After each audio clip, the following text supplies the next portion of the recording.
There are now people advising Republican leaders, the Republican Party, Republican candidates, and many of them served in the Bush administration, to accept Obamacare, to stop committing to repealing it. We've talked about some of these politicians before, but now they're showing up in other places. As an example, Forbes magazine, a fellow by the name of A. Vic Roy. He said, House Republican leaders finally state the obvious. Obamacare isn't going anywhere. For years, we've heard Republicans claim, this guy's a Republican. I think he worked for Bush. I'm not 100% sure. For years, we've heard Republicans claim they want to repeal and replace Obamacare with a better set of reforms. What those reforms would exactly be, nobody can say for sure. Now, let me help Mr. Roy and let him know there are several proposals out there. Of course, we can't say for sure because we don't have the presidency yet. But Jindal has a proposal. Sass, running for Nebraska, has a great proposal. Congressman Tom Price has one. Even Boehner has one. Tom Coburn has a proposal. There's several excellent proposals out there. And there are others. Maybe he hasn't read them. He said, but there was always one critical problem with the repeal and replace plan. It stands no chance of passage until at least 2017. And by then, as many as 35 million people could be on Obamacare-sponsored coverage. Few Republican leaders have had the temerity to acknowledge this fact, and that's a good thing, he says. So let me get this straight.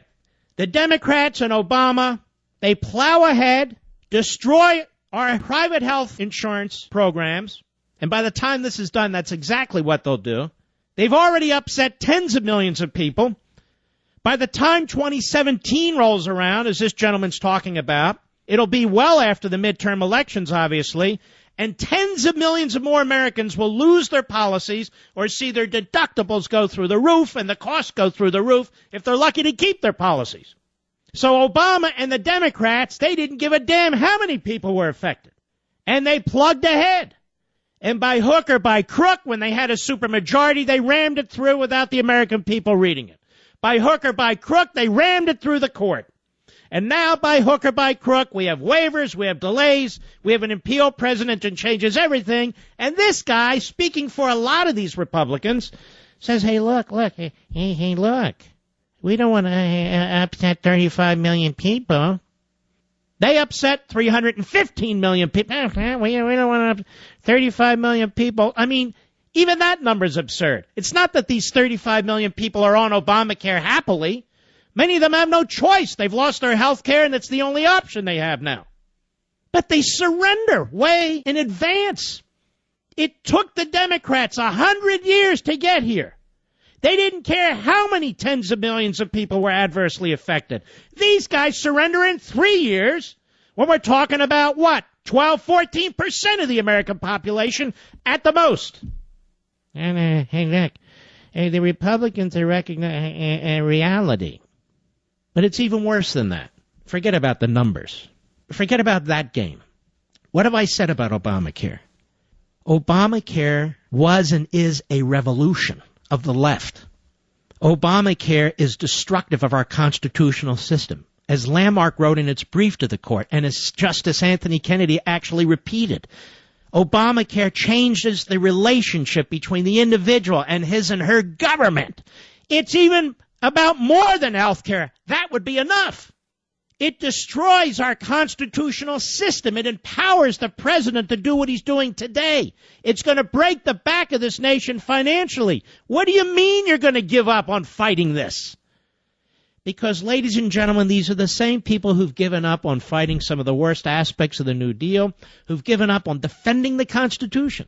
And they claim to be conservative Republicans. And they're all over the damn place. And then there was a piece, a good piece, in The Federalist, which is a great website, thefederalist.com, by a fellow named Dean Clancy. And he cites a left-wing kook, Ezra Klein. And Ezra Klein, this left-wing kook, he's noticed what the Republicans are doing too. Now listen to me. I know some people say, I'm not talking about Obamacare. We're not talking about Obamacare. We're talking about your lives, your liberty, the form of government we have. If we don't talk about this overnight, in a week, in a year, in 10 years, you're not going to notice your surroundings. We've got Scott Brown running in New Hampshire, and the Republican Party and Rove and Bush, they're so thrilled with this guy. He won national office the first time thanks to the Tea Party. Since then, he doesn't even acknowledge them. He knows nothing about them. So Ezra Klein writes, Scott Brown, who's now running for Senate in New Hampshire, has found the perfect position on Obamacare. He's for it. He's just not for calling it Obamacare. In an interview with WBUR, he called Obamacare a disaster. They didn't want to ask what he's for, and he went on to describe Obamacare. So he's for Obamacare, but it's a disaster. This is your typical mush Republican. Brown, according to Klein, now says he's for an individual mandate, for Medicaid expansion, for any number of other core provisions in the president's health care law. He just opposes the unpopular parts, like the tax hikes and Medicare cuts, which were included to help pay for Obamacare. So basically, Scott Brown is utterly unprincipled. That's why he's backed by the mush, French, neo-statist Republicans. So Klein's point, are Republicans silently starting to replace the repeal and replace agenda with what amounts to a retain but fix agenda? The answer is yes. Yes. And they're equivocating. They have no intention of eliminating Obamacare. No intention of having a competitive, free market system across state boundaries where insurance companies and new insurance companies, smaller insurance companies perhaps, can offer all kinds of policies tailored to the individual customer. In other words, they're giving up on the Constitution, they're giving up on free market capitalism, they're giving up on the individual, and they are embracing the worst law in modern American history, which destroys the relationship between the individual and the government. They are embracing the radical left revolution that the progressives have been pushing for a century. What good are these people? I'm very serious about this. What good are these people? We have a growing tyranny in this country. We have an authoritarian government now, in my humble opinion. That doesn't mean there aren't some freedoms. Of course there are. It's not North Korea, but it's certainly evolving away from America with a C to America with a K. Some of you who are older, you'll know what I mean. The left used to walk around with their signs, America with a K, you know. So Obamacare is wrong on every level. Not to mention it's already a complete failure. Not to mention they already have to lie about the statistics because that's what Obama and his people do, lie. And that's what utopian statists do, lie. Lie.